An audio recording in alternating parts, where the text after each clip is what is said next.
Tractor اور thresher machine جس کے ساتھ گندم نکالی جاتی ہے، اس کو خواب کے اندر انسان دیکھتا ہے تو اس کی کیا تعبیریں ہوتی ہیں ناظرین، بڑی کمال کی تعبیریں ہیں اس کی،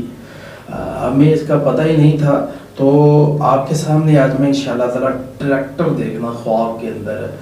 طاقت اور پاور اللہ تعالیٰ آپ کو عطا فرمائے گا، اسی طرح متحرک کر دے گا اللہ تعالیٰ، سستیاں ختم کر دے گا زندگی سے۔ اس طرح خواب کے اندر انسان گندم نکالنے والی مشین دیکھتا ہے جو تھریشر کہا جاتا ہے، تو یہ رزق ملنے کی طرف اشارہ ہے، برکتیں اللہ تعالیٰ اس گھر کے اندر عطا فرما دے گا، فراوانیاں دے گا، محنت کا صلہ اللہ تبارک و تعالیٰ عطا فرما دے گا۔ اس طرح اگر آپ خود تھریشر مشین خود چلا رہے ہیں تو اس کی تعبیر یہ ہوتی ہے کہ آپ زندگی کے اندر جو جو مسائل ہیں، جو جو پریشانیاں ہیں آپ کی، اللہ تبارک و تعالیٰ اس کے اوپر آپ کو کنٹرول کرنے کی صلاحیت عطا فرما دے گا، یعنی کہ آپ پریشانیوں کو کنٹرول کر لیں گے۔ اعوذ باللہ من الشیطان الرجیم۔